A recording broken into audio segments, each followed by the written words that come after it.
Hello, I return in peace again. And with Disco Elysium, as I thought I might yesterday.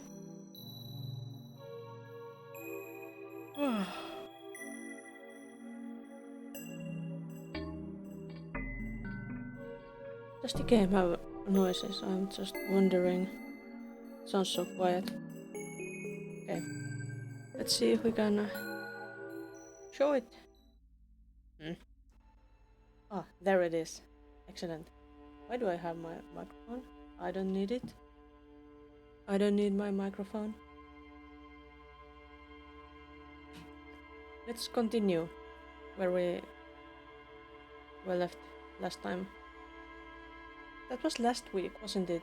Was it Friday? Probably was. Points into volition.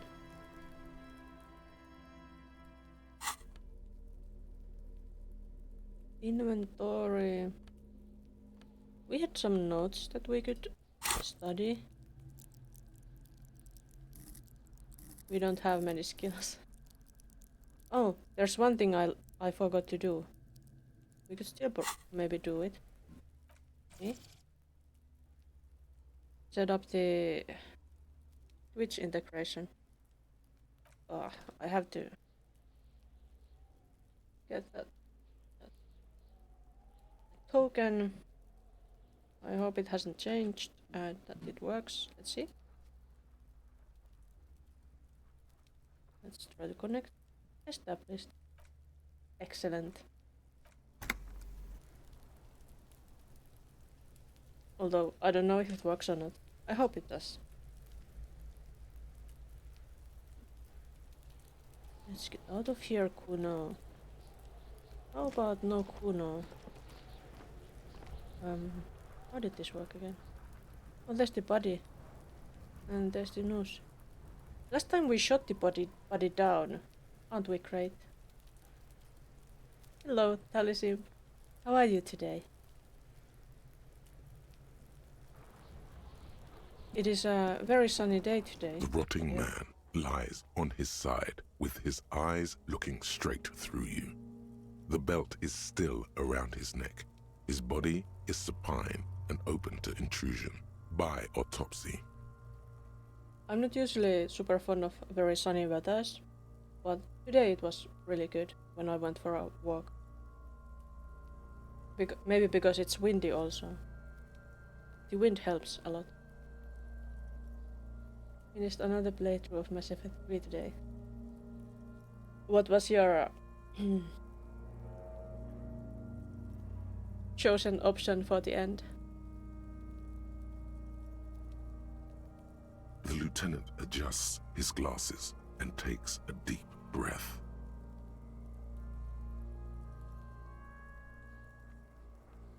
First, what exactly is a field autopsy? Come on, officer. You know what a field autopsy is. You've done 100 of them. Destroy. I didn't have enough war assets for perfect destroy. Okay. How many times have you played it through? Because that sounds like you have played it so many times. That playthrough I'm going through is like, I have played it through like maybe once, and a couple of the games twice, like the first one and the second one probably. But those were like super long ago, when the games were still new. It's very nostalgic for me to play Mass Effect.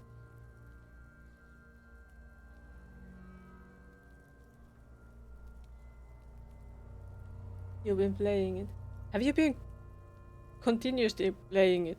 How many times have you played it? Because it's a very long time since it was published. What you do know is, at 18.9 kilometers, the dormant shield volcano, Corpus Mundi, is the world's highest summit, and the failure of the 38 single, Epui Descent, to crack the top 20 was the death knell of disco. But what a field autopsy is, you have no idea. I don't know over the years. Yes, I've done it. 30 playthroughs. Wow. That's a lot. So you're an expert on Mass Effect.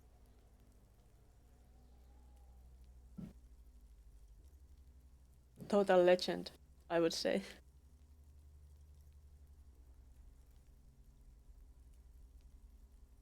But it's a good game.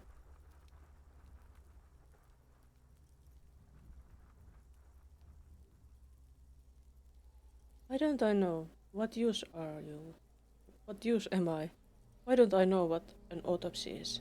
You must have me confused with the Copperpedia. Copopedia? Who's the Copopedia? I think I need to talk to him. You, sir, you are the Copperpedia. I'm the Copopedia.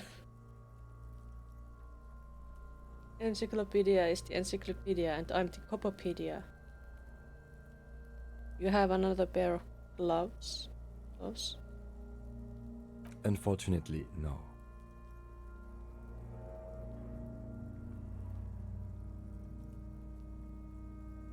I have gardening gloves, maybe they are enough. They are better than nothing.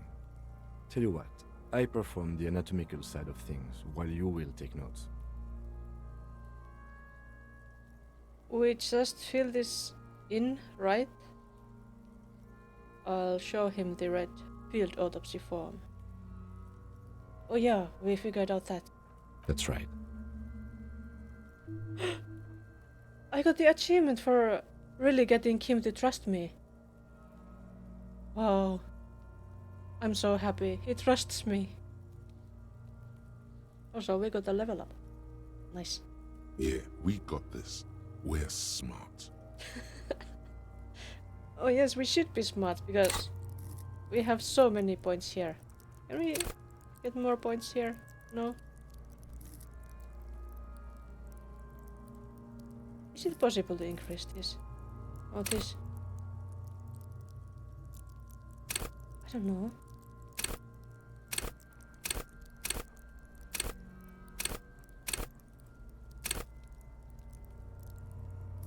I'm not intelligent enough to increase these stats. If it's even possible to do that.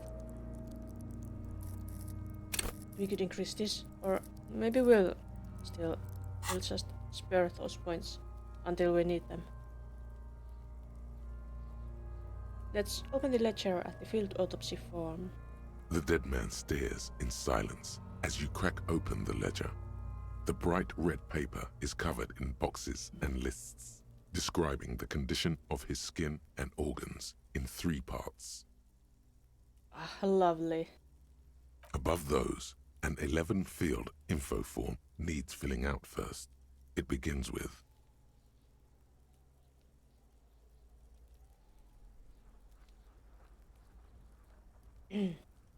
First, assistant. That's you. Let's write the initials HDB, because those seem to be my initials, even though I don't remember my name. the corpse is indifferent to your scribblings, just lies there. The next box says, 2. Coroner's case number KK57-0803.0815. KK equals Kim Kitsuragi. 57 equals Precinct 57, followed by his date 0803 and time of arrival 0815 on the scene. He's indexed the case after himself, not you. Why are we so smart? Why do we have to know this?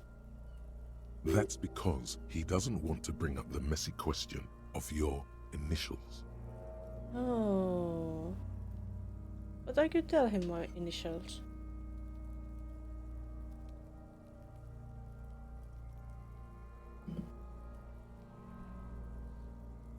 Shouldn't we file the coroner's case under me? Technically, I arrived at the scene before you. And what would that make the alphanumeric? HDB 41 0803. Help me out with the time of day, anyone? Oh no.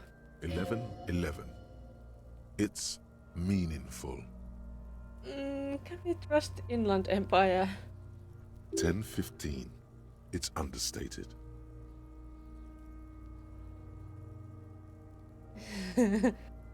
Hmm.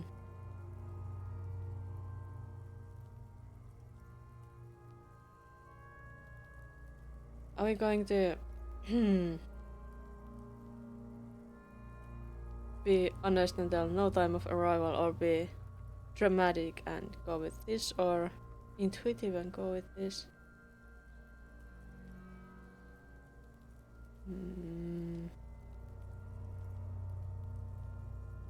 I'm kind of leaning to the dramatic because we are artists. So drama is what we revel in.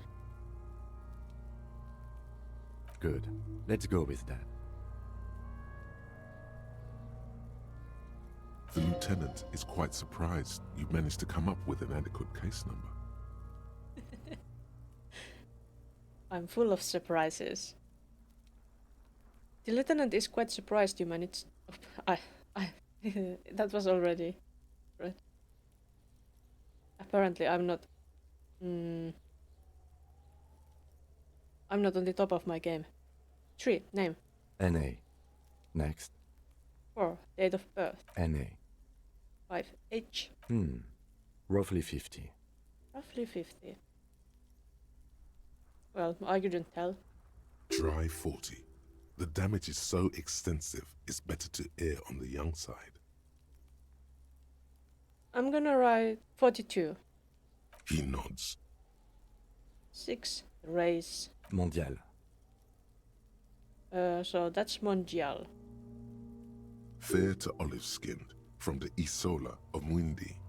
This is as vague as it gets. You might as well say whitish. Yeah, I guess he looks whitish.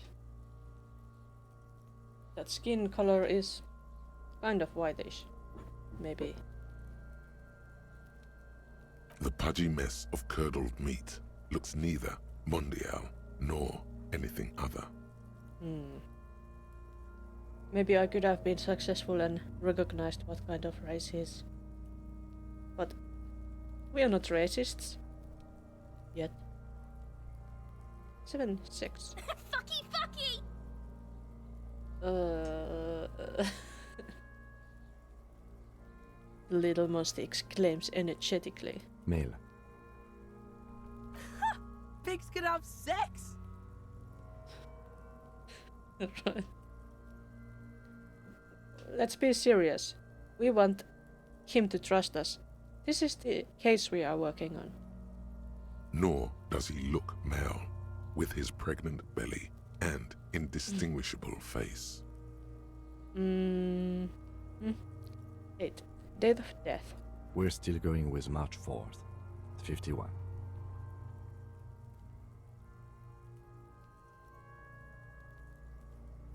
Let's write that down. What else? 9. Body identified by is non-applicable. 10. Case number is the same as the coroner's case. HDB 41 0803.1015 listens, motionless, with the cargo belt still around his neck. Only one box remains. 11. Evidence of treatment. None. At least not after the initial examination. What exactly is treatment anyway? Interfering with the body's position or wounds post-mortem.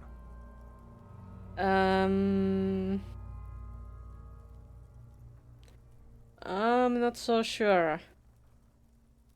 We're pretty sure it has been handled a lot post-mortem.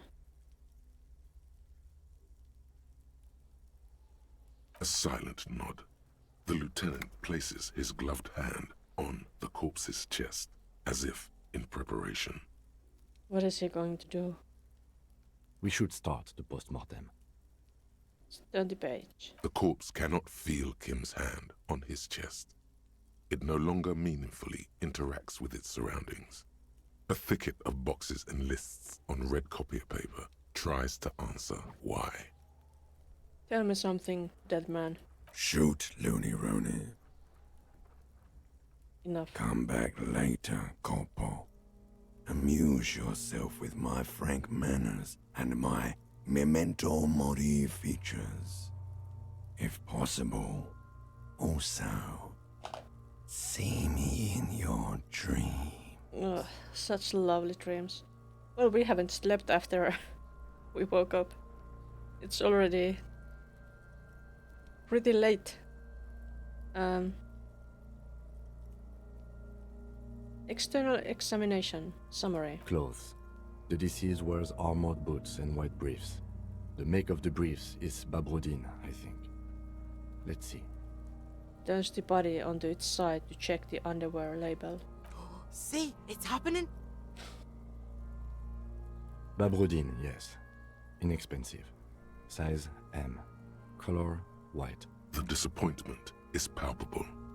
The red-haired thing was expecting something more lurid. Let's write it down. The boots are ceramic, vitreous enamel. They are fused to his skin from blood flowing downward post-mortem. Removal of the boots is left for processing. The boot has a serial number.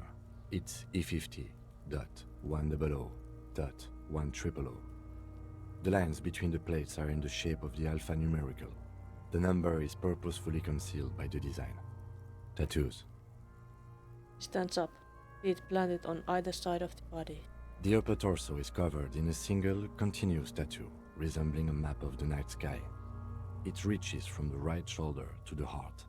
The ink is blue and white. The assistant has a color photograph of the markings, to be added to the case files as document A1. The photo is taken on the scene, using a Trigat Mini.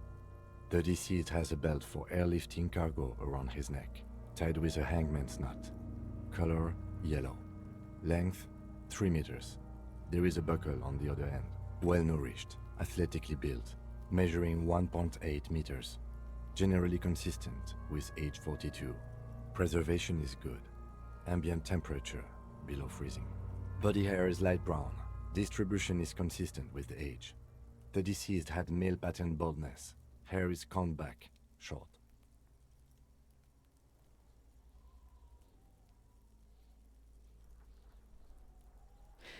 Why is this option here? I wanna know. Let's touch the corpse's hair before moving on. His hair feels wet, soaked with rain, cold to touch. Not that different from a living person after a swim. Let's stroke his hair gently. The stench is suffocating. Strands of dark brown hair start sticking to your hand, like thread off a rag doll's head. Should we continue? It could be dangerous and we don't have much HP. Maybe we shouldn't. Or maybe we could get some mental trauma. I don't think this can give us physical trauma. Let's keep petting him. More hair sticks to your hand. Hair off the rain-soaked head of a dead man. There are bumps and dips on the skull below. An alien landscape. There, dead man. You were someone's child. It's all over now. There, baby. The lieutenant watches you in silence. Let's write it down. Short, light brown, male pattern baldness. It's baldness. That was some sick shit, Sekopa. Sekopa. Lividity is consistent with hanging, albeit faint, as noted. The head is congested. Contusions are present on the head, chest, and thighs, indicating stones thrown. Low velocity. Fucking low velocity? You think Kuno doesn't know what you're talking about? Velocity was fucking max. As if. Talking shit about Kuno's velocity. In addition, there are bite marks on the face, scalp, and chest, consistent with predation. Really? Even though he was hanged, has some squirrel been fighting him.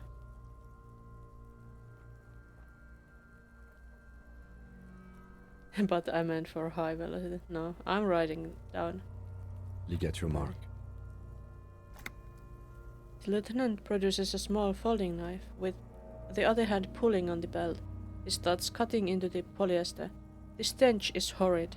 After a while, it's obvious the material cannot be cut. The steel wiring. There's too much of it. We need to remove the belt so we can get to the ligature mark.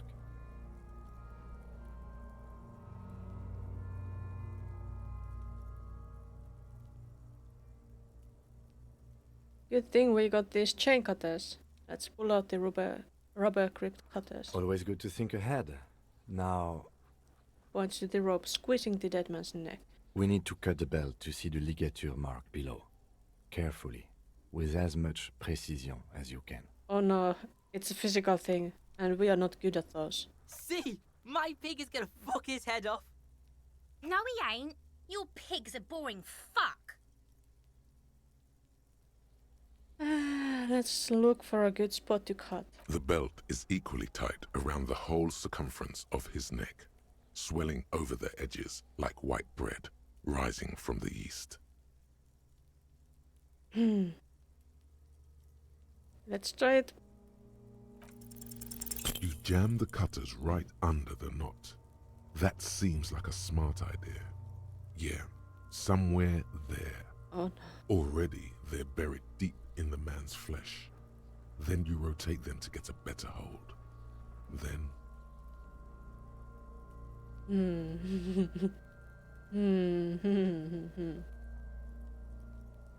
I'm scared that if I rotate it more, the whole head might come off. If I cut some, it might mess things up.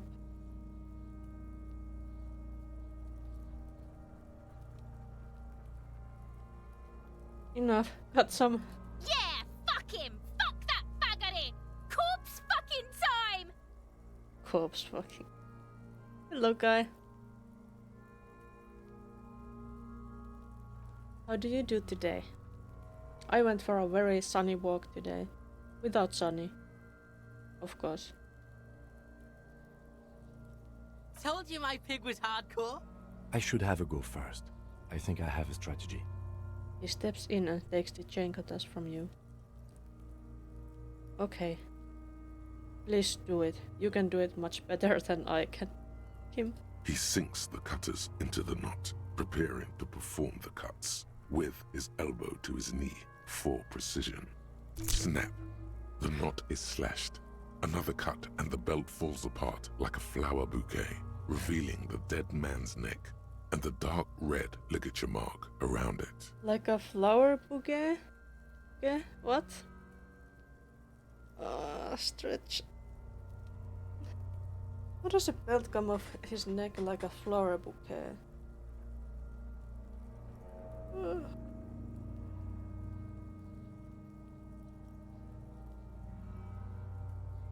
But it's not supposed to fall apart except for that, from that one spot.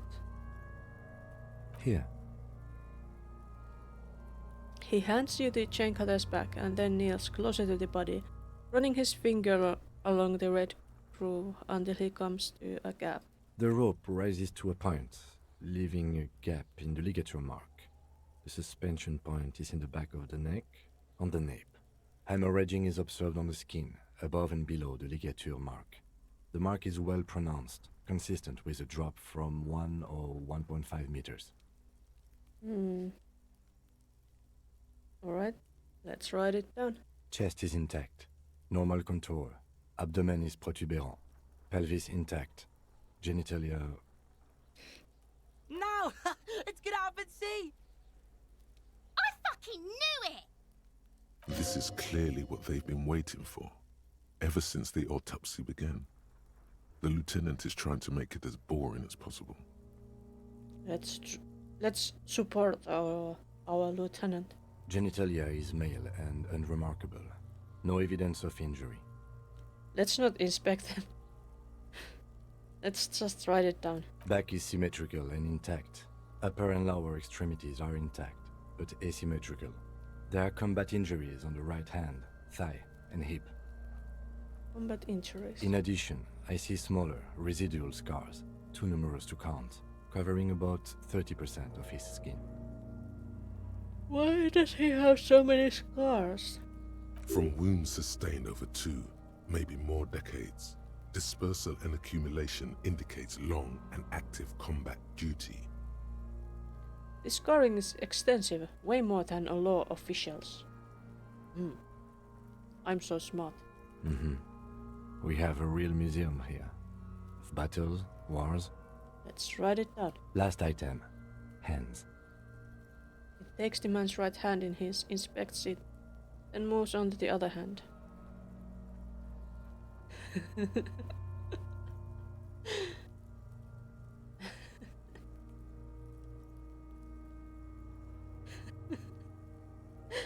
I want to pick up the hand.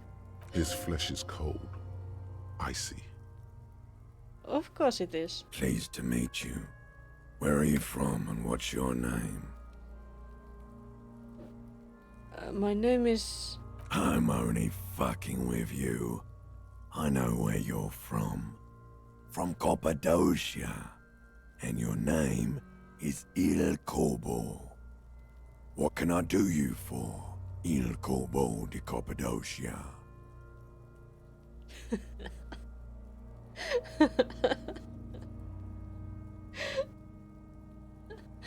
It's good to hold your hand. Did you like it when I stroked your hair? I did, Kobo. I did. Reminded me of when I was just a small boy, before this happened to my face and my body. You did me a kindness there. We should do this more often. Be close like this, I mean. Hands are clean. No sign of injury from struggling. Were we expecting any? I was. Maybe I'm just not seeing them. Honestly, this stench is making it hard for me to think at the moment. Let's write it down. Ooh. That's all for the external. Well done. What next? 2. Internal examination. Summary. Central nervous system. I have nothing. Do you have anything on this man's central nervous system? Well, we haven't opened his body. Of course, there is a moral to be drawn from it. A moral to this story.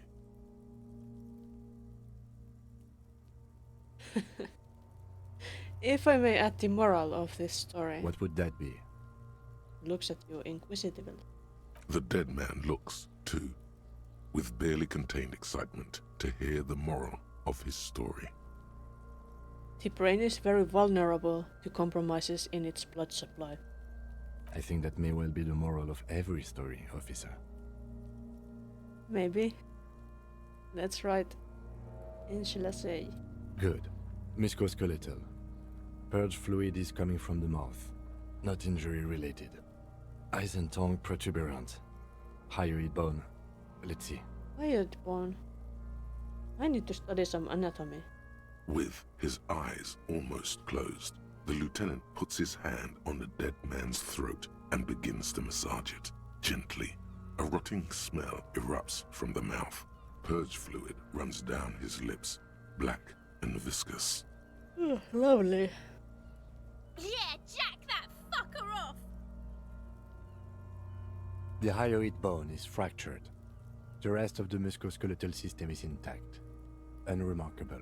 Let's write it down. Respiratory system. Back hunched, as if in prayer, he begins to pry open the dead man's jaws. He stops to exert more force. Both hands are used. Oral cavity shows no lesions. The victim has received dental implants, possibly after a combat wound. Mouth swollen. Hemorrhaging present in mucosa of the lips and mouth.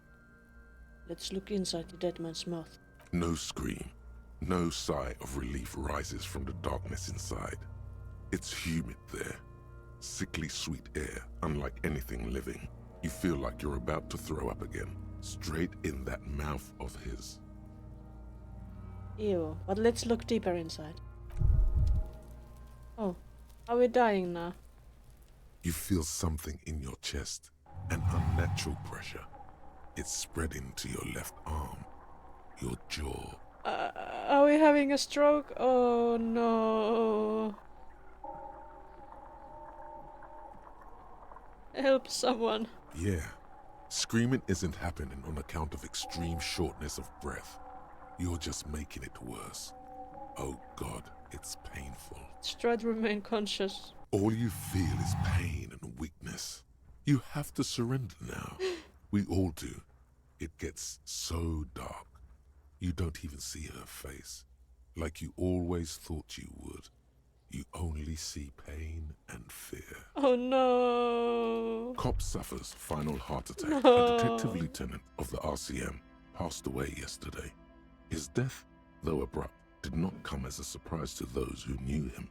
He was the heaviest drinker I'd ever met. Captain Ptolemy Price, the deceased superior officer, commented, "That ain't easy on the ticker."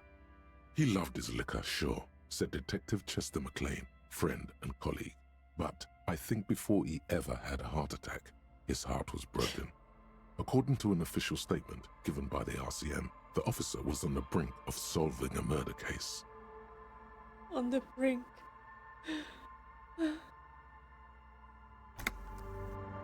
So, let's load the latest game.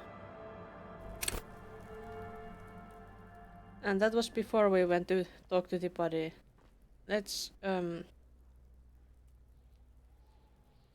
Is it safe to leave that body with those annoying children?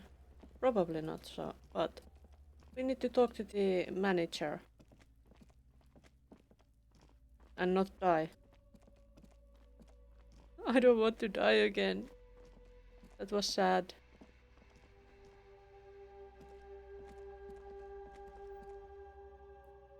Don't be afraid to say weird. So many people. There was something we could talk to her about, wasn't there? Hello again, sweetie.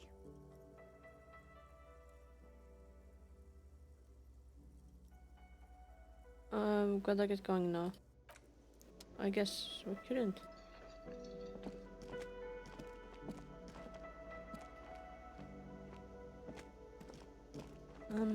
Hello, manager.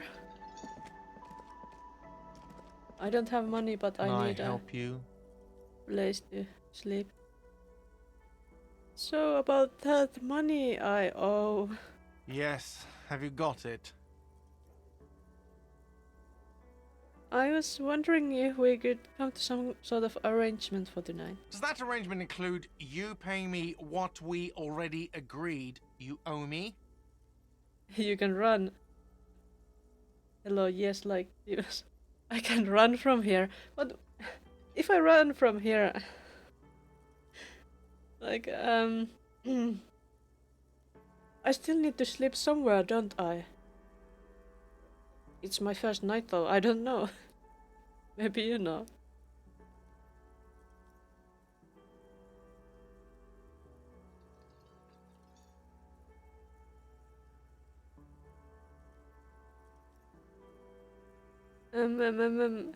Kim is about to say something. Let him. I understand your predicament as the manager.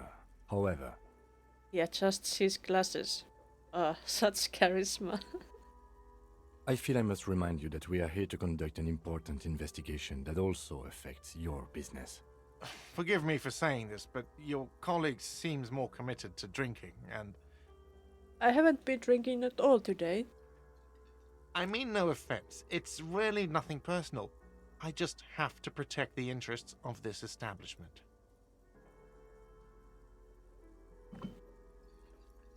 Hold on, I still have my key, you know. Good luck trying to use it. He taps his foot against a metal box installed in the back of the counter. All the locks have an electronic component. They have to be unlocked down here with a master key before your guest key will open the lock.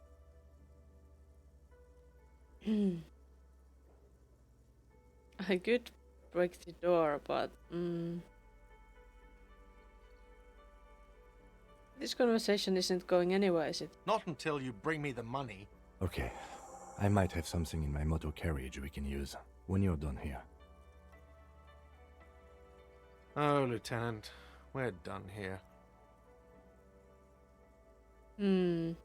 Goodbye. That didn't go well. Pay for damages.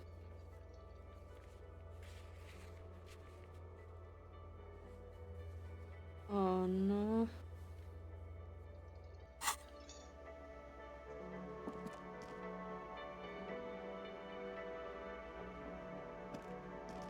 But like, is Kim supporting us breaking into the place? What the? I guess I already did do something bad there, didn't I? Can we speak to that fellow over there? Should we speak to that one? Have we spoken to him? Probably not. We haven't been here during the night.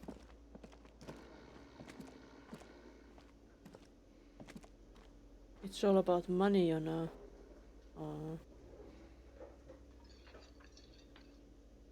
Or we could maybe see if we can just break into the apartment. Why is Kim supporting this?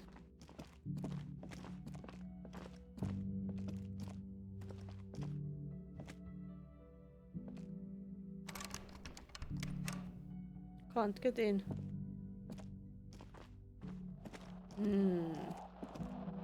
What about from the outside? Can we go in from the outside?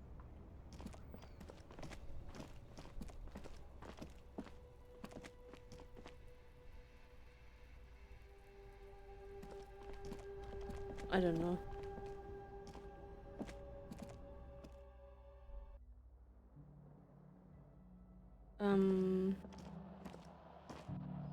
Is there anything in here? No.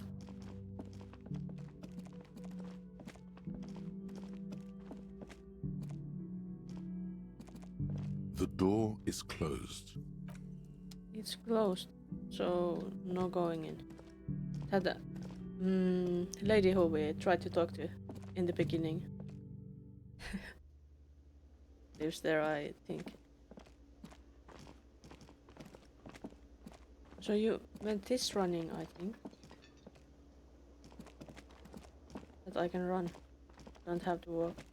But I'm so inexperienced that I'm fine with walking too.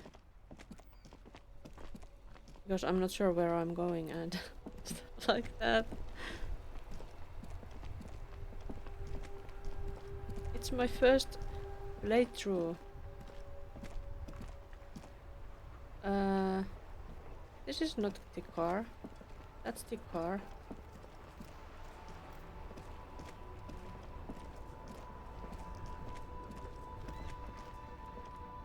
Inside, you see a set of steering levers, a radio microphone, a pull-out toolbox, and the soft glow of the fuel preheater gauge. I have something here we could sell. Look in the back, in the suspect transport enclosure. Suspect transport. Let's look in the suspect transport enclosure. The cage at the back of the motor carriage looks rather uncomfortable. 4 shiny hubcaps are stacked against the seat. Their silver edges sparkle in the dark. I confiscated these 4 a little while back. We can take them to the pawn shop down by the Martinez Canal.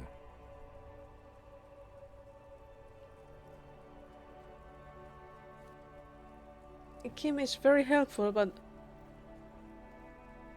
down by the Martinez Canal, where is that? I tried to look for the pawn shop before, but I didn't find it. Because the lady gave us that pin.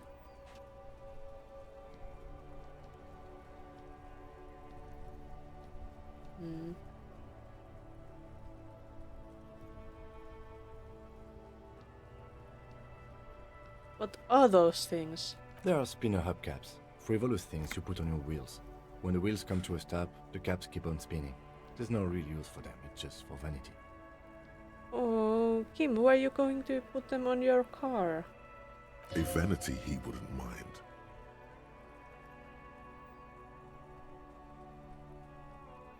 What do you mean you confiscated them? A couple of weeks ago, I stopped a young man for going slower than the speed of traffic. Turns out he was some coalition official's son and hired. And hi. So you took his spinners? I took them and arrested him for driving under the influence. Well done, Kim. Well done.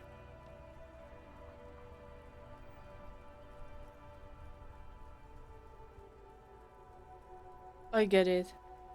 I would have confiscated them too. They are mesmerizing. That they are.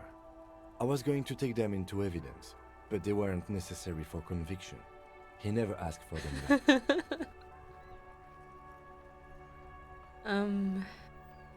Did you want to put his spinners on your machine?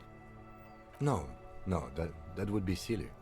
I don't know why I kept them. It doesn't matter. I couldn't put them on this MC anyway. A cop with spinners. That would be outrageous. Yes, outrageously cool. He flashes a smile, barely visible in the dark.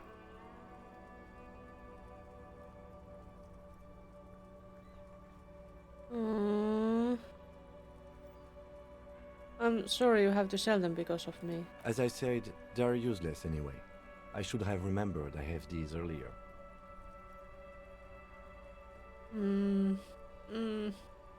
I can't take them.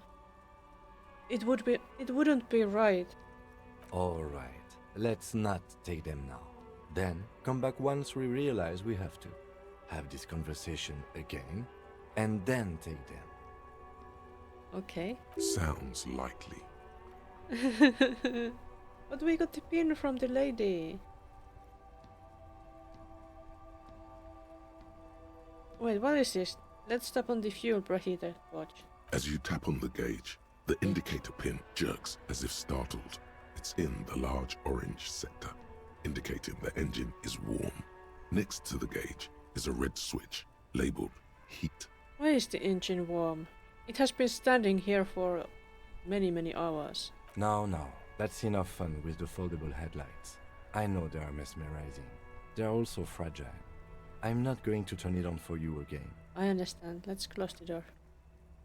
But where's the damned pawn shop? Is it here? No. Where could it be?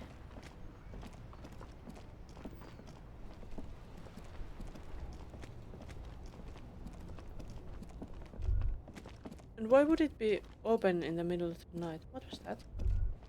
What's this? A sewer crate. A gateway to the river of filth.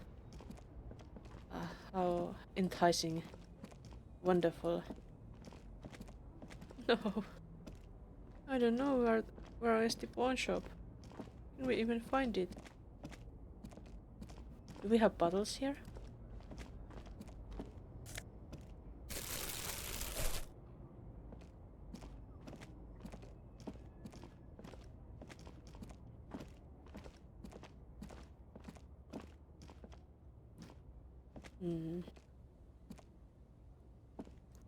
What is this? Can we move more? Here? No.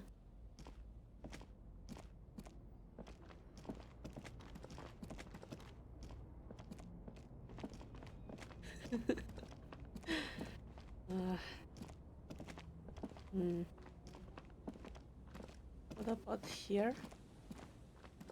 What's that? What's this? Is this the pawn shop? No? Probably no. Roy's pawn shop. Fast cash for faster times. It is the pawn shop! Why is he holding it open at this hour? What's this? Some kind of machine. An anti-cash register. Bust of a woman. Blake Simplicius Day. That sounds familiar. In the dark, a film projector is whirring away. You see rows of toy soldiers guarding the rest of the trinkets displayed on the table. Some on horseback, others in rags, others yet in bright blue uniforms. All are stern and unyielding in their duty. Try to find something pretty and cool here, then use it to win her back. Win her back? Win who back? Yes, buy something nice. A figurine. Truly cool. Let's look at the knights on horseback. Big men on big horses, clad in lamella armor and carrying flintlocks, the kind that would mow down a line of enemy soldiers in the blink of an eye. These are Franco-Nigerian cavalry, right? Mm-hmm. I used to be very serious about my Franco-Nigerian knights. He looks at the dusty figurines in the dim light. Let's look at the blue uniforms. They're not all blue. These figurines also wear gold coats and caps, complemented by orange trousers. They are variously posed, wielding swords and rifles with bayonets. Wait, this looks like René, the old guy who was playing petanque. This is what the loyalists looked like, yes, at first. Then they wised up and got camouflage. Are these royalist soldiers? Which ones? Ah, those. Yes, they are. I find the paint job a bit gaudy, but children like the bright colours indiscriminately. Let's look at the figurines in rags. This set of soldiers isn't meant to look impressive. A few have rifles, but most of them carry pistols. Some even shovels and tall sticks. Are these even soldiers? You're probably talking about the revolutionaries, yes? Yes, they are soldiers, revolutionary soldiers. I think their poverty has been exaggerated for effect. When you place them next to the royalists, it doesn't seem like they could possibly win. We have options here. Hope. Disheartening as it ought to be. Win against hordes of the capital. It's coming from God. Which it made. Wish it was more nuanced as it stands, so I cannot comment. That sounds maybe most like us. I wish it was more nuanced as it stands. I cannot comment. I don't like either set very much, to be honest. But there are many parents among my customers.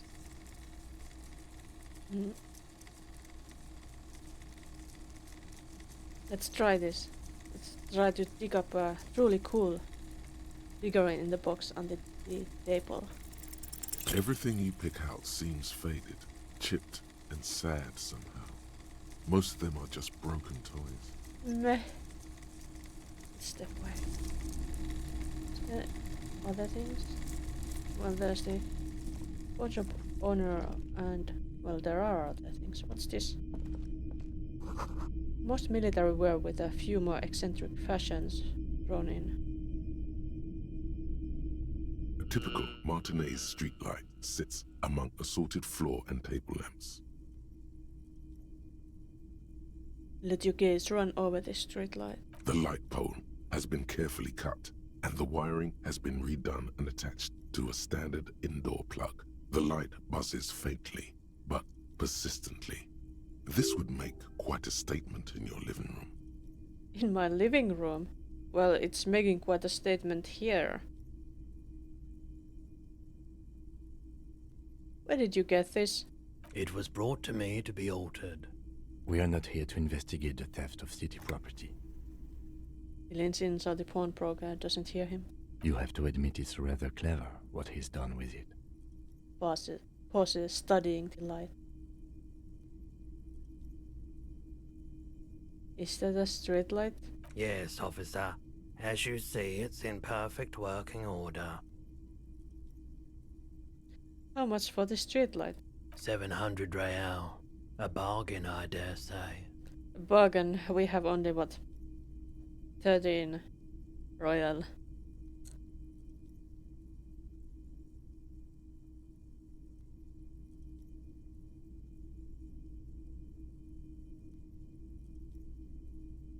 Even taking into account the risk of obtaining the light, That seems a bit steep. There's also the matter of rewiring, but the most important transformation is the light's placement among ordinary indoor fixtures, which has adjusted its morphological field. The light became suitable for use inside the home just a few days ago. I see. There's nothing else I need to know about the light. What's this? The boomboxes on the shelf look well-loved and well-traveled. Chipped, dented, they stare at you with the unblinking eyes of their tape reels. Let's stand on the tip of my toes to see more. One especially catches your eye. Deep gold and amber plastic with a big old handle on top. A classic boombox that says, Stereo 8 approved. This is you. Golden orange. A sunset suite. It's me!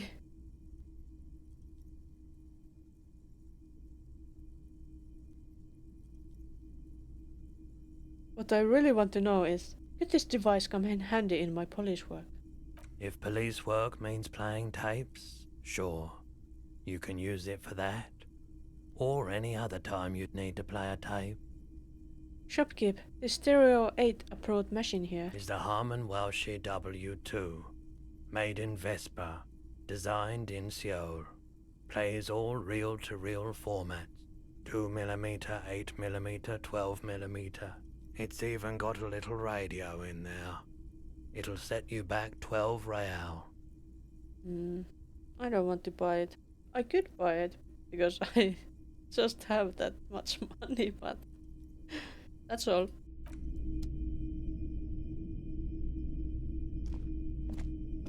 If you don't mind, please put the flashlight away. Some of us have photonic sensitivities. Oh, Photonic sensitivity is not generally acknowledged by the medical establishment. is he on drugs or is he just autistic?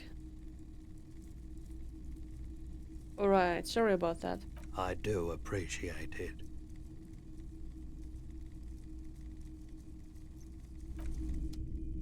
Let's put it away.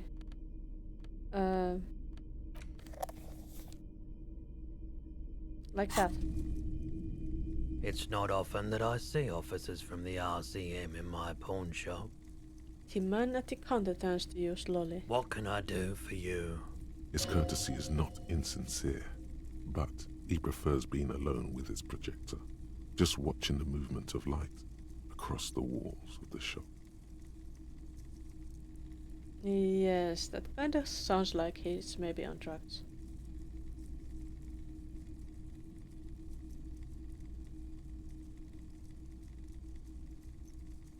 Sorry, I feel like I'm interrupting you. Oh no, not at all. I guess I haven't had many customers lately. RCM or otherwise. Who are your customers usually? All kinds of people come through here. Locals, travelers, people looking for a deal, people looking for a keepsake. People who are terminally bored. As you can see, I have a wide selection of goods for everyone to choose from.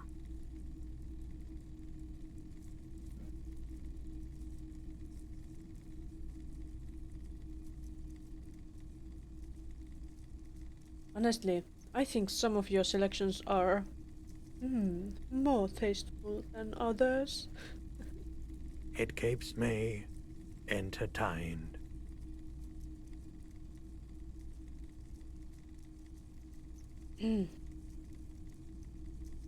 What the? Well, let's see if we'll fail this. We'll probably fail this. Is Troy high? And if yes, then what is he on? Okay, he definitely is high. Whatever it is, you've probably done it, and many other things besides. Oh no. But you can't cut through the jumble of sensations to get to the answer. Looking at his wares, talking to him, that might give you more clues. Huh. A guarded man like him wouldn't tell you if you asked out loud. I see.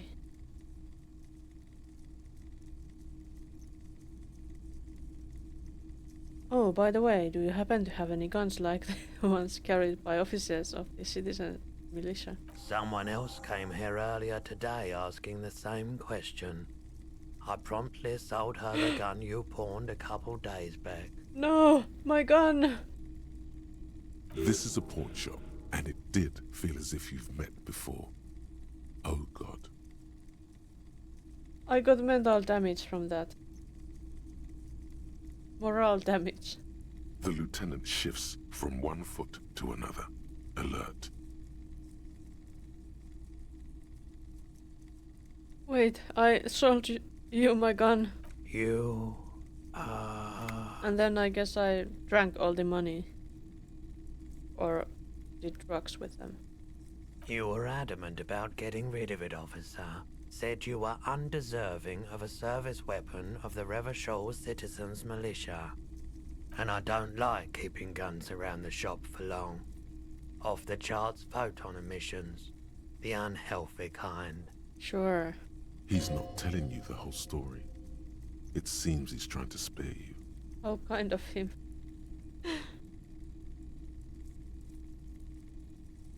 I feel like there's something you're not telling me. You weren't quiet yourself, officer. What was I like? You were very distraught. You said the gun was a threat to your life and that you can't trust yourself with it tonight. And that you need the money. Oh no. I was that bad way. When I said that I don't normally buy firearms, you put the gun barrel in your mouth and sort of sucked on it. Then I agreed to take it. Do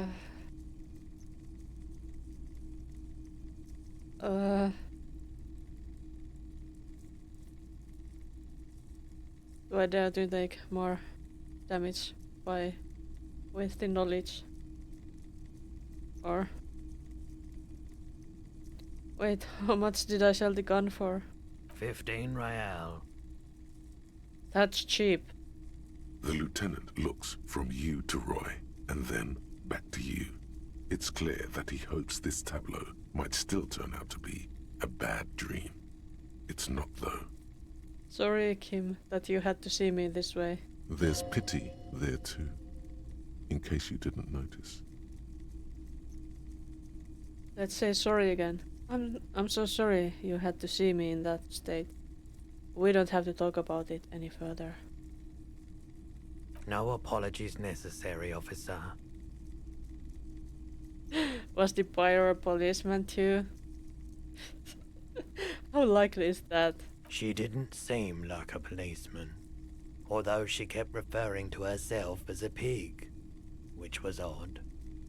I found her interest in the gun a bit obsessive, but I was just happy to get rid of it, and of her. Truth be told, she was terrifying.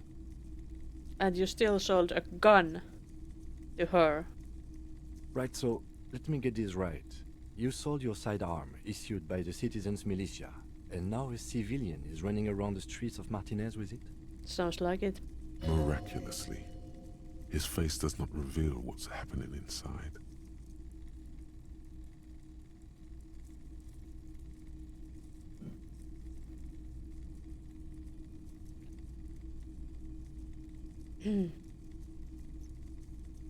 Let's be sorry again. I'm sorry. I'm sorry I sold my gun. Yeah, it's not good. I do hope we manage to clean this mess up somehow, while also keeping our focus on the murder investigation. This mess, he means your mess. Yes. My mess. Any idea where I can find this buyer? My apologies, officer, but I have no idea where she was coming from or where she went. A needle in a haystack. There is nothing you can do about it now. You'll just have to hope you luck upon her somehow. But he could at least describe her to us. At least now I know how I lost my sidearm. Let's talk about something else. Of course.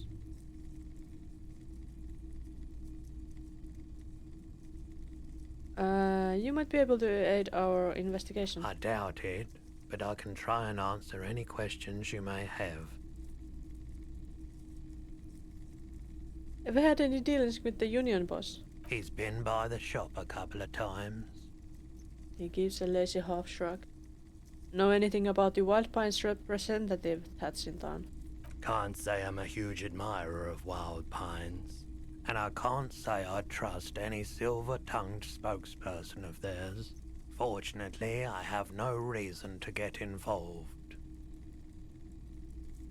Wait, what do you have against Wild Pines? What should I have for it? Have you met the Wild Pines rep? No, just people like that make everyone else see the world somewhat askew, at an angle that is convenient for them. Now, you have more questions, or are we? Reminds me of that book I was listening to while I was walking today. It talked about narcissists. And also specifically influential narcissists. And Stalin was a great example of that in that book.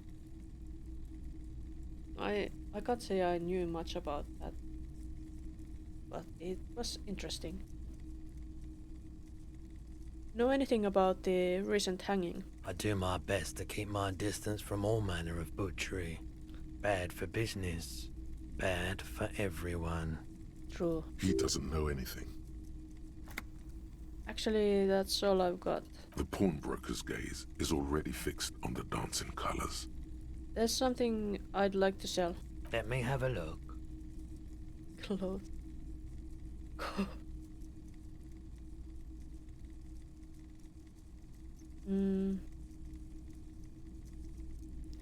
I have this commemorative pin, but before I sell it I have some questions. Let's show him Lena's pin. Jean-Baptiste summer dinghy rates is 31. What a pleasant time that was.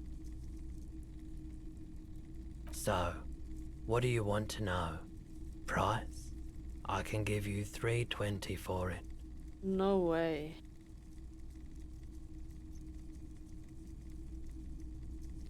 $3.20. That's a ripoff. A pin from 31 ought to be priced at $3.10, but I added another 10 cents just to be nice. What a nice explanation. Still.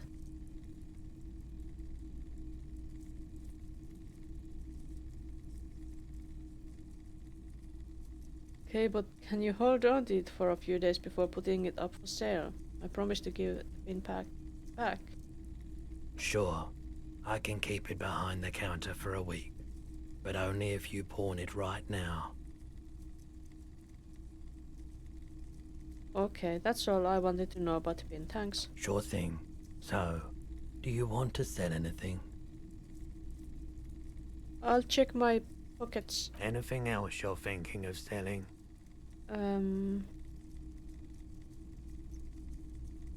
I don't have much. That would give us a lot, but there's that mystery what we want to solve about that.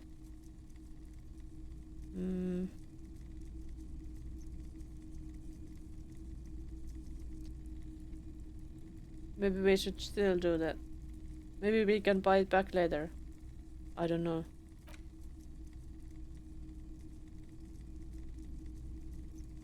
The cube-like crisscross of filaments feels oddly fragile in your hand, its intricate structure covered in dust.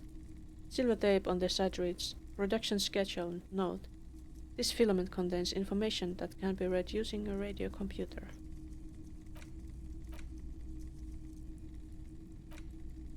Let's pawn that. Now we have a lot of money. Do we want to pawn this too? Or is that enough?